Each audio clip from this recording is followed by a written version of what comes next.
Good morning, students. Today we will discuss about the exercise 2.3, which have some questions about the domain and range codomain.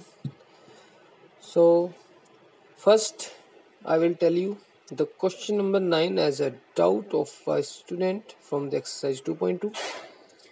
So, question number 9: let R be the relation on Z defined by R is equal to AB such that A B जो है वो Z यानी से belong करते हैं, integers हैं, ठीक है। ए माइनस बी जो है वो भी इंटीजर है, ठीक है। तो इसका डोमेन और रेंज फाइंड करना है। देखिए डोमेन और रेंज होता क्या है एक्चुअल में। देखिए लिखा हुआ R is equal to A B दोनों के दोनों इंटीजर है और ए में से बी को अगर मैं माइनस करूंगा तो वो भी एक इंटीजर आएगा। ये क्वेश्चन है, ठीक है ना। डोमेन और रेंज फाइंड करनी है। मैं ये बना देता हूँ 0 -1 -2 1 2 और भी बहुत सारे यहाँ पे भी 0 -1 -2 1 2। ये Z to Z है, यानी कि रिलेशन जो है वो Z to Z है। इस फर्स्ट सेट के एलिमेंट्स जो भी इमेज बनाए, जो जिनकी भी इमेजेस हमें सेकंड सेट में मिलेंगी वो सारे के सारे डोमेन में आएंगे। और सेकंड सेट के एलिमेंट्स वो एलिमेंट्स जिनकी प्री इमेजेस फर्स्ट सेट के अंदर मौजूद होंगी वो सारे के सारे रेंज में आएंगे, ठीक है ना। और बाकी सेकंड सेट पूरा का पूरा कोडोमेन कहलाता है, ठीक है। चलिए तो मैं देखता हूँ क्या जीरो का जीरो के साथ रिलेशन है। तो यहाँ इस रूल में लगाओ, 0 ए की वैल्यू है, 0 ही बी की वैल्यू। तो 0 - 0 क्या आएगा? 0। क्या वो इंटीजर होता है? Yes, 0 is integer. तो इसका मतलब 0 की इमेज 0 है, यानी 0 0 पे मैप हो जाएगा। अब देखता हूँ क्या 0 और 1 मैप हो जाएंगे। तो मैं ए की वैल्यू 0 और बी की वैल्यू 1 लेता हूँ तो क्या आएगा माइनस करके? 0 - 1 दैट इज -1। क्या ये इंटीजर है? यस इंटीजर है। तो इसका मतलब 0 1 पे भी मैप हो जाएगा। इसी तरह से 0 क्या 2 पे भी मैप हो जाएगा। तो 0 - 2 क्या आएगा? -2। -2 इज एन इंटीजर। तो इसका मतलब 0 की इमेज -2 भी हो जाएगी। क्लियर? ऐसे ही 0 की इमेज 3 भी होगी, 4 भी होगी। ऐसे ही 0 की इमेज -1 भी होगी, -2 भी होगी। यानी कि 0 की इमेज सारे के सारे इंटीजर्स होंगे ही होंगे। कोई भी इंटीजर 0 के साथ ऑपरेट होगा एज ए डिफरेंस, तो उनका जो डिफरेंस आएगा वो हमेशा इंटीजर आएगा। तो इसका मतलब 0 सब पे मैप होगा, ठीक है ना।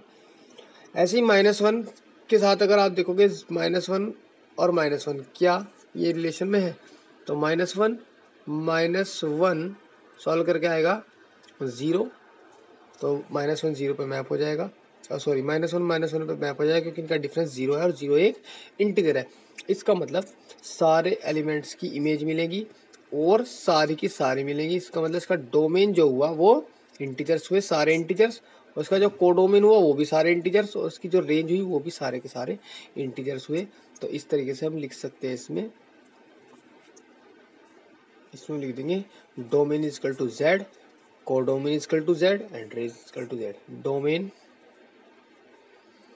Is equal to Z, range is equal to Z। Codomain पूछा नहीं है, अगर पूछता भी है तब भी कोडोमेन जो है वो Z ही आएगा, ठीक है।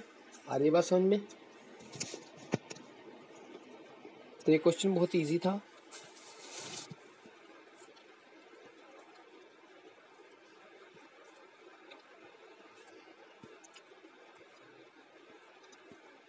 नेक्स्ट हम चलते हैं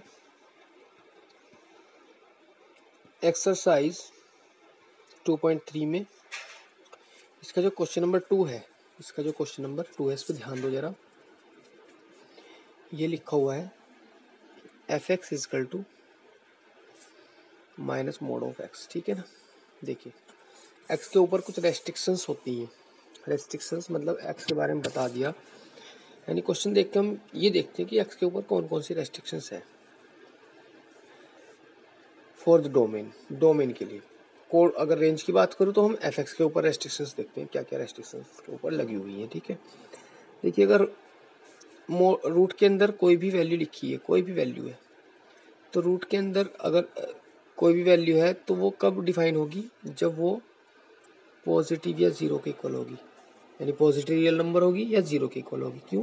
क्योंकि अगर ये नेगेटिव वैल्यू हो जाती है तो ये रियल नंबर नहीं बनता, ये इमेजिनरी नंबर बन जाता है, ठीक है, नॉट रियल नंबर बन जाता है। तो एक तो रेस्ट्रिक्शंस रूट वाली हो गई, एक रेस्ट्रिक्शंस होती है अपॉन वाली, यानी कि अगर सपोज दैट कोई नंबर अपॉन में है तो ये कभी भी जीरो के इक्वल नहीं होता, ये भी एक रेस्ट्रिक्शन है, ठीक है। एक होता है मोड के अंदर, मोड के अंदर कोई भी वैल्यू हो उसको जब सॉल्व करेंगे तो हमेशा पॉजिटिव नंबर आएगा, क्लियर, वो हमेशा पॉजिटिव नंबर आता है, ठीक है। तो ये रेस्ट्रिक्शंस है, तो बहुत सारी रेस्ट्रिक्शंस है ऐसी क्वेश्चंस में को देख के पता चल जाएगा कि हमें करना क्या है इसमें, ठीक है। अब जैसे ये क्वेश्चन है तो हमारे पास छूट कितनी है, हम एक्स की वैल्यू क्या क्या रख सकते हैं, लिखेंगे फॉर डोमेन एक्स की वैल्यू क्या क्या रख सकता हूँ, यानी एक्स की वो वैल्यूज़ जो मैं यहाँ रख दूँ और एफ एक्स की वैल्यू डिफाइन हो जाए तो वो सारी वैल्यूज़ डोमेन कहलाएंगी, ठीक है ना। यानी एक्स की वैल्यूज़ क्या क्या रख सकता हूँ, क्या मैं एक्स की वैल्यू जीरो रखता हूँ, जीरो रख सकता हूँ, तो अगर मैं इसको सॉल्व करूँ तो क्या आएगा, जीरो आएगा, यानी कि एफ एक्स की वैल्यू क्या आ जाएगी, जीरो आ जाएगी। जीरो वैल्यू डिफाइंड है या नहीं है, इमेजिनरी तो नहीं है, रियल नंबर है, ठीक है। इसके बाद क्या मैं एक्स की वैल्यू वन रख सकता हूँ, यस बिल्कुल रख सकता हूँ, इसकी वैल्यू -1 आ जाएगी सॉल्व करके, ठीक है ना, -1 आ जाएगी, तो डिफाइंड तो है।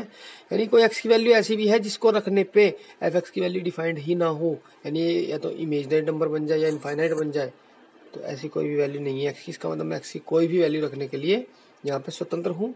तो for domain x belongs to R, यानी कि डोमेन जो आ गया वो सारे के सारे रियल नंबर्स आ गए, मैं एक्स की वैल्यू कुछ भी रख सकता हूँ, ठीक है। इसके बाद अगर मैं कोडोम और रेंज की बात करूँ तो अगर मैं इसका एक ये बनाता हूँ, जरा देखो, 0 -1 -2 1 2, यहाँ पे 0 -1 -2 1 2 2, ठीक है। जरा देखो जीरो किस पे मैप हुआ था, अभी जीरो, यानी एक्स की वैल्यू को जीरो रखूँ तो एफ एक्स की वैल्यू क्या मिलेगी, जीरो मिलेगी। अच्छा, एक्स की वैल्यू अगर मैं 1 रखूँ तो एफ एक्स की वैल्यू क्या आएगी, अभी अभी -1 आई थी, मैंने देखा था। अगर एक्स की वैल्यू में 2 रखूँ तो क्या आएगी सॉल्व करके, -2 आएगा, तो 2 किस में मैप हो जाएगा, -2 पे। ऐसे ही अगर मैं एक्स की वैल्यू -1 रखता हूँ तो ये आएगा, -1 को मोड से बाहर निकालूंगा +1, तो फाइनली -1 आ जाएगा, यानी कि -1 किस पे मैप हो जाएगा, -1 पे। -2 किस पे मैप होगा, -1 पे। आप ये देखो, ये जो पॉजिटिव वैल्यूज है सारी सारी खाली पड़ी हुई है, इनकी प्री इमेजेस होंगी ही नहीं। तो डोमेन तो हमारा आ गया था रियल नंबर की कोई भी वैल्यू रखूँ। अगर मैं कोडोमेन की बात करूँ, कोडोमेन भी हमारा रियल नंबर है, लेकिन रेंज की बात करूँ तो जीरो और नेगेटिव रियल नंबर्स सारे के सारे मैप हो रहे हैं, बाकी पॉजिटिव रियल नंबर्स मैप नहीं हो रहे। इसका मतलब रेंज में पॉजिटिव रियल नंबर्स नहीं है, ठीक है ना। तो बस इस बात को प्रूफ करना है हमें, तो कैसे लिखेंगे,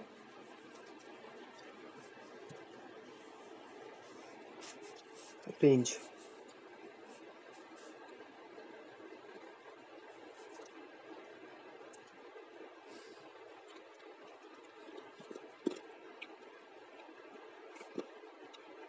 late f x equal to y, y रख लेंगे, ठीक है।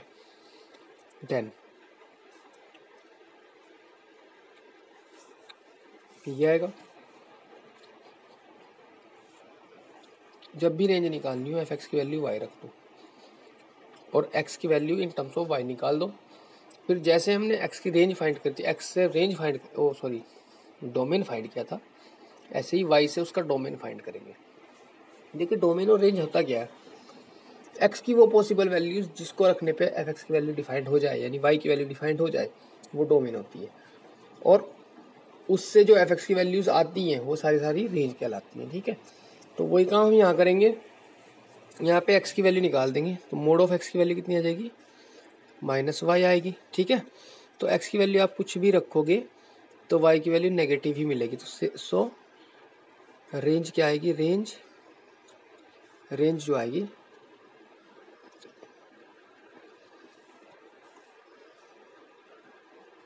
नॉन पॉजिटिव रियल नंबर्स, ठीक है, या रियल नंबर, ठीक है, बस ऐसे लिख दो, नॉन पॉजिटिव रियल नंबर्स, क्योंकि यहाँ पे नेगेटिव साइन लग गया, इसका मतलब नेगेटिव वैल्यू सारी सारी, ठीक है ना, रियल नंबर्स, ठीक है ना। तो ये आ गई हमारी रेंज। ऐसे नेक्स्ट क्वेश्चन जो है इसका बहुत इंपॉर्टेंट अच्छा क्वेश्चन है, इसी का सेकंड पार्ट, क्वेश्चन नंबर 2 का सेकंड पार्ट आप लोग देखिए। लिखा हुआ f x is equal to √9 minus x square, ठीक है, ये आ गया। तो हम यहाँ क्या करेंगे, मैंने अभी बताया था रेस्ट्रिक्शन लगी हुई है एक्स के ऊपर कि रूट के अंदर है, तो लिखेंगे for domain 9 minus x square जो है वो 0 से बड़ा होगा, 0 के इक्वल होगा, ठीक है। इस तरह से आ जाएगा 9 is greater then x square. हम इसको ऐसे भी लिख सकते हैं x square is less then 3 का स्क्वायर। हम इसको ऐसे लिख सकते हैं एक्स स्क्वायर माइनस 3 का स्क्वायर इज लेस देन 0। हम इसको ऐसे लिख सकते हैं x minus 3 x plus 3 is less than equal to 0। अब यहाँ पे देखो जरा, हम क्या एक्स की वैल्यू क्या क्या निकालें, कैसे निकलेगी एक्स की वैल्यू, जो इक्वेशन आई है इसको सेटिस्फाई क्या करेगा, ठीक है। देखो अब मैं यहाँ पे एक नंबर लाइन बनाता हूँ, जो हमारी ये लाइन आ गई ना, इससे हम डोमेन कैसे निकालेंगे, एक नंबर लाइन में बनाता हूँ ये, ठीक है। दो जगह से मैंने यहाँ पे ब्लैंक कर दिया, यहाँ पे ये लगा दूँगा, ठीक है। यहाँ पे माइनस इन्फिनिटी, यहाँ पे प्लस इन्फिनिटी, ठीक है। और यहाँ मैं लिखूँगा -3, यहाँ पे +3। क्यों? क्योंकि जो एक्स के यहाँ से जीरोज अगर फाइंड करूँ तो एक्स की वैल्यू -3 और +3 आएगी, ठीक है। तो मैंने यहाँ पे तोड़ दिया। अब माइनस इन्फिनिटी और -3 के बीच की कोई भी वैल्यू रखो, माइनस इनफाइनाइट और -3 के बीच की कोई भी वैल्यू यहाँ पे रखो आप लोग, यानी कि -4 रख लूँ। -4 रख के देखो क्या ये लाइन ट्रू होती है या नहीं है। तो -4 रखूँ तो -4 -3, यहाँ पे -4 + 3 क्या आएगा, ये -7 आ जाएगा और ये -1 आ जाएगा, और -7 की -1 मल्टीप्लाई करके आएगा 7, और 7 इज लेस देन 0 और नॉट, दिस इज फॉल्स, क्योंकि 7 जो है वो ग्रेटर होता है। इसका मतलब यह है कि माइनस इनफाइनाइट और -3 के बीच का एरिया एक्स की वैल्यू नहीं है, ठीक है। अब वैल्यू रखते हैं -3, ये देखते हैं -3 रख के वैल्यू देखते हैं, ठीक है। देखिए वैल्यू किस तरह से रख के देखनी है, पहले माइनस इनफाइनाइट और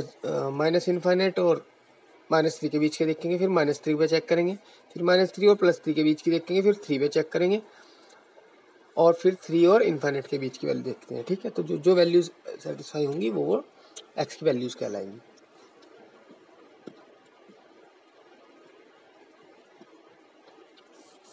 एक्स की वैल्यू -3 रखो तो आ जाएगा -3 ये -3 + 3, फाइनली सॉल्व होकर कितना आ जाएगा 0। 0 is less than equal to 0, yes 0 is less than equal to 0, क्योंकि लेस देन तो नहीं है पर इक्वल टू तो है, तो इसलिए 0 जो है वो -3 जो है वो एक्स की वैल्यू होगा। मैंने इसको डार्क कर दिया, ये शो करता है कि एक्स की वैल्यू -3 है, यानी हो सकती है। अब -3 और +3 के बीच का कोई भी वैल्यू लो, -3 और 3 के बीच में 0 पड़ेगा, कोई भी वैल्यू ले सकते हो। तो मैंने 0 ले ली, 1 ले सकते हो आप, 2 ले सकते हो, मैं 0 ले रहा हूँ। 0 लेके देखो जरा, 0 -3 0 + 3 कितना आएगा, -3 × 3, फाइनली आएगा -9। इज लेस देन 0 और नॉट, यस लेस देन 0 होता है, तो इसका मतलब -3 और 3 के बीच की वैल्यू जो है एक्स की वैल्यू हो सकती है। मैंने यहाँ पे थोड़ा डार्क कर दिया, ठीक है।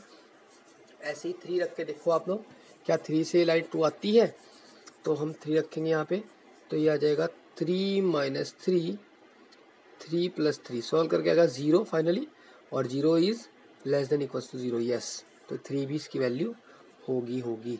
तो इस तरह से हम वैल्यू फाइंड करते हैं, ठीक है। अब 3 और इनफाइनाइट के बीच की कोई वैल्यू डाल के देखो, 3 और इनफाइनाइट के बीच की कोई वैल्यू डाल के देखो, 4 डाल लो, 5 डाल लो, चलो 5 डालता हूँ, तो आ जाएगा 5 - 3 × 5 + 3 कितना आएगा 2, और 5 और 3 8, कितना जाएगा 16 is less than equal to 0 नहीं, तो इसका मतलब ये वैल्यू नहीं आएगी। इसका मतलब एक्स की जो वैल्यू होगी वो -3 और 3 के बीच की होंगी। तो यहाँ पे आपको ये नंबर लाइन बना देनी है, और नंबर लाइन किस तरह से बनाओगे, बस इस तरह से बना देना, इस तरह से बना देना, माइनस इनफाइनाइट प्लस इनफाइनाइट -3 + 3, और यहाँ पे ये डार्क कर देना, यहाँ पे डार्क कर देना, और ये शो कर दो। इसका मतलब वो टीचर समझ जाएगा कि हाँ इसने वैल्यू अपने आप निकाल ली है, ठीक है। तो लिख देना x बिलोंग्स टू -3 to 3 बड़ा ब्रैकेट लगा दिया, ये डोमेन आ गया इसका, ठीक है। अब फॉर रेंज, अगर मैं रेंज की बात करता हूँ, for range let fx equal to y, तो ये आ जाएगा हमारा y equal to √9 minus x square, x की वैल्यू निकालेंगे यहाँ से इन टर्म्स ऑफ y, तो ये आ जाएगा y square equal to 9 minus x square, x square equal to आ जाएगा 9 माइनस वाई स्क्वायर, और x इक्वल टू आ जाएगा √9 minus y square plus minus आएगा, नहीं आएगा, आएगा, क्योंकि x की वैल्यू हम कुछ भी रख सकते हैं, -3 और +3 के बीच की। यहाँ पे भी सेम कंडीशन बन रही है, क्या कंडीशन बन रही है कि 9 minus y square is greater than equals to 0, ठीक है। तो यहाँ से जो वैल्यू निकल के आती है, यहाँ से y की वैल्यू वही निकल के आएगी -3 to 3, बट लेकिन हमारा क्वेश्चन क्या था, y equal to √9 minus x square, ये पूरा का पूरा पॉजिटिव है क्योंकि इसके बाहर नेगेटिव प्लस माइनस का साइन नहीं लगा हुआ है, ध्यान रखना, ठीक है। तो ये पूरा पॉजिटिव है, और अगर 9 माइनस एक्स स्क्वायर पूरा पॉजिटिव है, ये पूरा पॉजिटिव, तो y भी तो पॉजिटिव होगा, तो लिख देंगे what y is greater than equals to 0, y हमेशा पॉजिटिव है, ठीक है। तो इसका क्या मतलब हुआ कि y belongs to 0 to infinity, इन दोनों को मर्ज करो, इनका इंटरसेक्शन ले लो, इंटरसेक्शन y बिलोंग्स टू -3 और 3 का, और y belongs to 0 to infinity का इंटरसेक्शन अगर मैं लेता हूँ, तो y बिलोंग्स टू, यहाँ लिख देना hence y belongs to 0 to 3, intersection जब लोगे तो ये आएगा। इंटरसेक्शन कैसे लेते हैं, देखो जरा, इंटरसेक्शन लेने का तरीका बताता हूँ। इंटरसेक्शन हमने सेट में पढ़ा था, तो y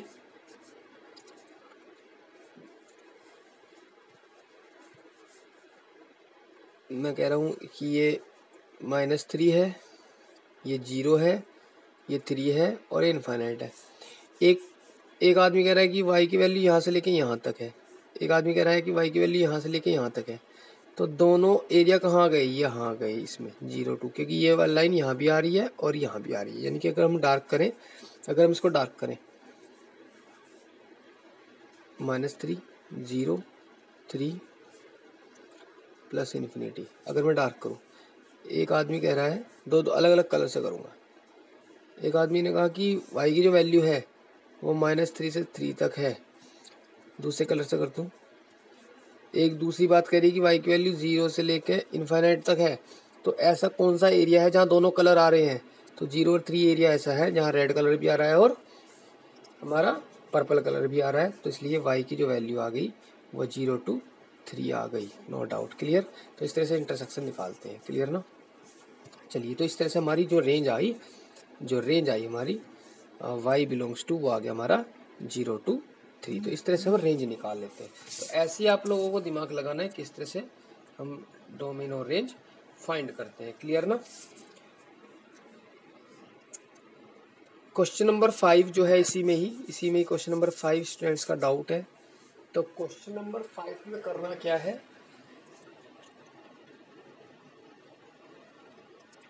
क्वेश्चन नंबर 5 अपने आप करना है, ये बहुत इजी है, इनके मुकाबले तो इजी है, अपने आप करना है खुद से। इसके बाद नेक्स्ट वीडियो आपके लिए बहुत इंपॉर्टेंट है, बड़ी वीडियो बनाऊंगा और उसमें सारे क्वेश्चंस मैं लूंगा मिसलेनियस के, ठीक है। तो मिसलेनियस एक्सरसाइज के लिए नेक्स्ट वीडियो बहुत ही ज़्यादा इंपॉर्टेंट है, आप लोगों को वो देखनी है सारी, इसमें डोमेन और रेंज का बहुत बड़ा खेल है, ठीक है। चलिए, तो आप लोग इसकी प्रैक्टिस करेंगे जो अब तक नहीं था 2.3 की। इसके बाद में मिसलेनियस एक्सरसाइज कराऊंगा, मिसलेनियस एक्सरसाइज के जितने क्वेश्चन आपसे हो सकते हैं वो कर लेना, नो डाउट। तो जो नहीं होंगे मैं बता दूंगा, वैसे काफ़ी क्वेश्चन जो बताने लायक हैं, ठीक है ना। चलिए, ओके स्टूडेंट्स।